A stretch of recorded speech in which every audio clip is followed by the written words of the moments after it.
Pierwsza świątynia franciszkanów wraz z klasztorem została ufundowana w 1409 roku. Obecny kształt kościół uzyskał na przełomie XVII i XVIII wieku. Dzwonnicę inspirowaną barokiem wileńskim wzniesiono około 1770 roku. Podczas okupacji radzieckiej w tym wspaniałym wnętrzu urządzono śmietnik, a 23 czerwca 1941 roku podpalono. W odbudowanym rokokowym ołtarzu głównym z 1762 roku znajduje się pelikan karmiący młode własną piersią, symbol ofiary Jezusa. Pelikanowi towarzyszą figury świętego Bonaventury i świętej Klary, będącej pierwotnie figurą świętego Hieronima. Jedną kompozycję z ołtarzem głównym stanowią dwa ołtarze boczne umieszczone na granicy prezbiterium i nawy.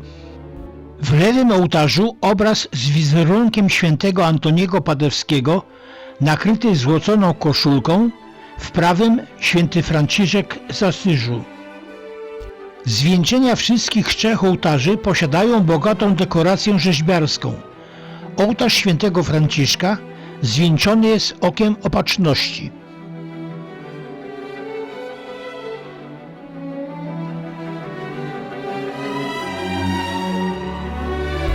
Kościół nakryty jest sklepieniem cholebkowym.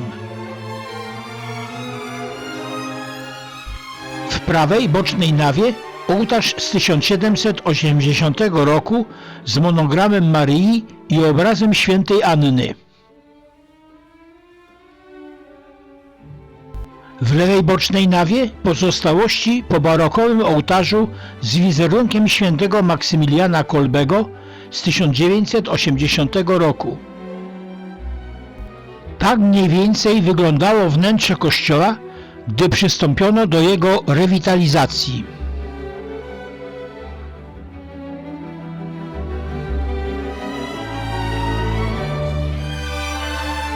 We wnęce współczesna figura serca Jezusowego.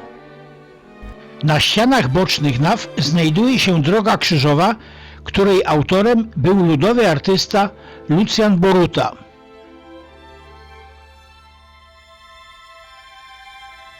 Katedra Trójcy Przenajświętszej została wzniesiona w stylu barokowym w latach 1696–1709.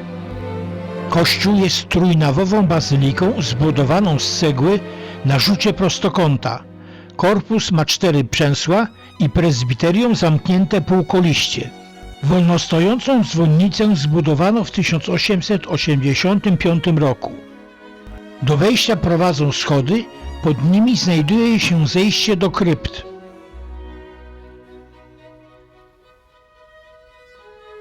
Nawa środkowa otwarta jest do naw bocznych półkolistymi arkadami wspartymi na czterobocznych filarach. Przykryta jest sklepieniem kolebkowym z lunetami. Boczne nawy posiadają sklepienia gwiaździste. W ołtarzu głównym, pseudobarokowym z 1945 roku znajduje się obraz Trójcy Świętej, a w zwieńczeniu wizerunek Matki Boskiej Ostrobramskiej.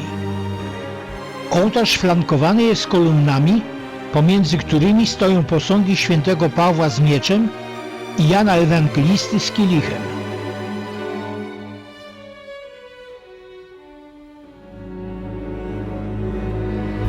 Chór wsparty jest na półkulistych arkadach. Na jego balustradzie umieszczono herb diecezji drohiczyńskiej. Kościół i jego wyposażenie zostało zniszczone wiosną 1940 roku przez wojsko radzieckie. Zniszczeniu uległo 14 ołtarzy, dębowe konfesjonały i ławki, barokowa ambona i liczne obrazy. Zachował się ten późnogotycki krucyfiks z końca XVI wieku.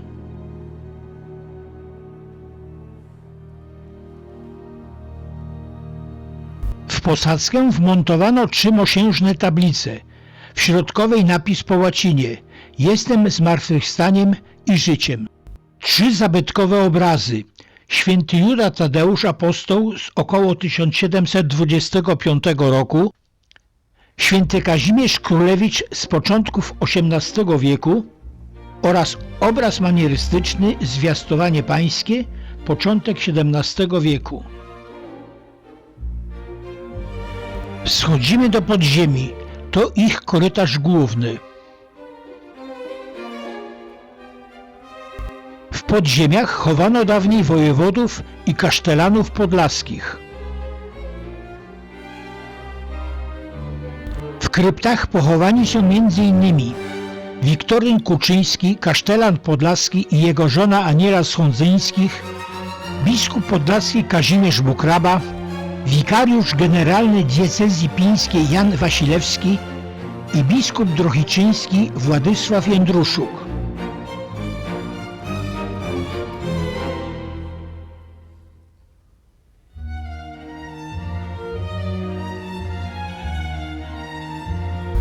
Tablica poświęcona ofiarom katastrofy smoleńskiej.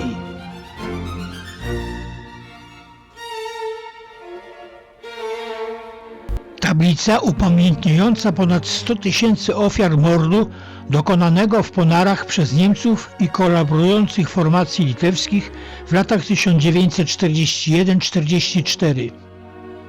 Mało czytelna tablica z nazwiskami wojewodów podlaskich z lat 1520-1793, których szczątki zbezczeszczono w czasie II wojny światowej. W dawnym kolegium jezuickim z 1746 roku mają swoją siedzibę biskupi drohiczyńscy. Kościół Trójcy Przenajświętszej został podniesiony do rangi katedry przez Jana Pawła II w 1991 roku.